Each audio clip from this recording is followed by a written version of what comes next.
Okay. Are we a patch early for this one? We definitely are, because Ezreal in the next patch is pretty hilarious in the amount of impact that he has. But still, my favorite pace game I've ever seen was him on Ezreal back in Challengers, summer 2022.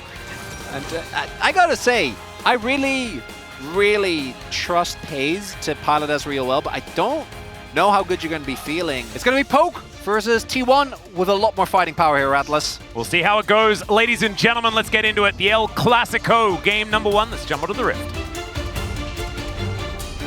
The curve is flattened. So earlier on, it's a lot stronger, which is also why it's getting nerfed next patch, because it generates just a little bit too much gold. We'll see how he's able to utilize it here. Does tell me that he's going to be looking to get up in T1's face right from the get-go. Yeah. And no harm, no foul. However, Ona being able to trade evenly on that front is certainly good news, as Lehens goes in, looks for Carrier, as Paze and Gumayusi fighting, and Guma's going to say that that one is absolutely fine. The flash forward, almost, but there it is! For Carrier, oh my goodness, Lehens being able to pick it up with the Ignite, and Carrier flashing away. A 2v2 kill in the first 4 minutes. I was not ready. T1 going to move on over and grab themselves a dragon. Canyon a little bit distracted by a raptor camp. You can see that there is scuttle vision. Not going to work out, as Canyon is going to miss the spear, because Arctic Assault does get Ona out of the area. Zeus, he's just living his best life as owner, paying a visit towards the top side. Yeah, making his way in. Zeus is already ghosted as Kane was trying to get out of there. It doesn't quite work. Walks back, picks up a rock, but he's just dead. That is going to be the Glacial Prison. Owner going to place him right into it, and that is going to even out the kill score on the top side of the map. T1 on the board. Passive as well as a call. Crazy. Anyway, Lehens making his way in towards his bottom side, and there is a ward in this brush as well. There's the flash forward. Stuns go by as Solar Flare will connect. And Zeus, absolutely nowhere to go after the flash, and that is a kill going over to Paze this time around. Is this safe enough? But we're about to find out. Has his flash up and available. Ona is in the area, but you can see Jonas Strong is messing with us, keeping us in the dark, quite literally, as Lehens pokes his head out. This is what we were trying to hide. These lanes, most notably mid. Gen.G is going to be set up, so T1, they need to try and get in here, but they're taking a lot of poke. Yeah, there's the Weaver's Wall as Paze is on the other side of it. Carrier goes in, True Shot Barrage is decent, but Gen.G's health bars are going down so incredibly low already. Both of the tanks have been taken out. And Paze, the only one with a decent health bar. Canyon not going to quite be able to make it out there, as Jovi will finish him off, and Paze is flashing over the top of the seismic shove. And now it's Gumayusi and Ona that are on the run. Gen.G walk out victorious. The game where I got excited about Paze was when he played an Ezreal game. And, you know, there's 100% kill participation. So far, so good. And the way that he played that last fight as well, aggressive Ezreal. That is what you want to see. You have to. So many times we see Ezreal play, professionally or not, where it is just a little bit too passive. You utilize your Arcane Shift to play defensively. Utilizing it well, I think, is using it to go forward. You know he's speaking giggling. of going, oh, never mind, going backwards. Hit the knock-up, hit the CC chain, and then go from there. Well, Canyon looking for a bit of a pincer play as the Glacial Prison doesn't find the mark. Weaver's Wall comes down as Chovy gonna get pushed back. A flash from Lehens, but he's got nowhere to go. Solar Flare comes in, he stays alive. It's the Primal Surge that keeps him up. Still, he's out of this fight now. Carrier also very low. True Shot Barrage not really finding the key targets. Neither does the Seismic Shove, and T1, they cut their losses. Still, it's only a 3,000 gold lead for Gen.G at this point in time.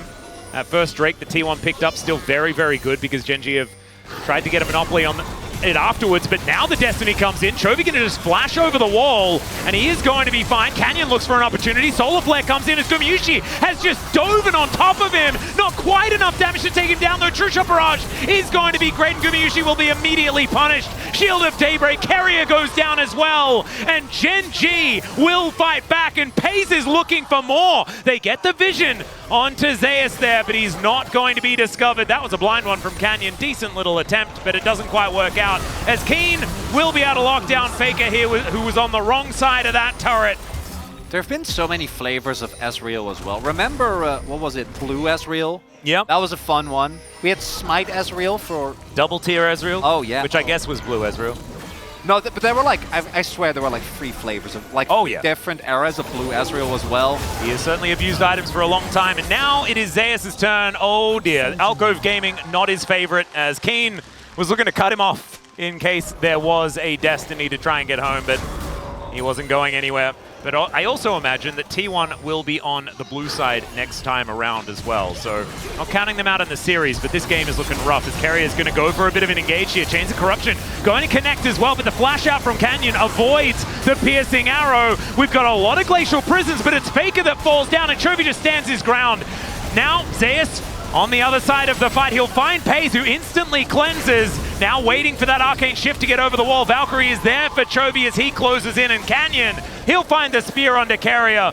Nowhere for him to go, and now they're underneath this inner turret, and I do not think they're safe. Keen able to tank forward, Gumayusi to be taken down. The executions, one after the other. And Gen.G, I mean, it's only Owner left standing. They'll take this inner turret and maybe more.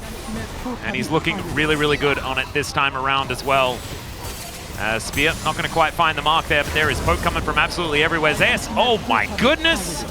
Canyon and Chovy doing a whole lot of work. Doesn't find that rocket, but it doesn't matter. They'll find the inhibitor and the one in the mid lane as well, as Gen.G utilizing this Baron relatively effectively, moving up to a 3k Baron power play. It's a pretty good one, Atlas. They're not going to spend that money, I don't think, because I think maybe this could be the last ditch as, okay, Owner goes in, looks for that fight, but Carrier, he's going to be the one to suffer for it. In goes Lahens as well. True Shot Barrage finding some targets. Gumayusi going to be his first one. And now Chovy just wants over the wall. He'll flash it in the end as Faker on the fountain, not going to be able to get anything done. And Gen.G, they will be able to claim the first Nexus in this series over T1, and we'll see what they have for us in Game 2.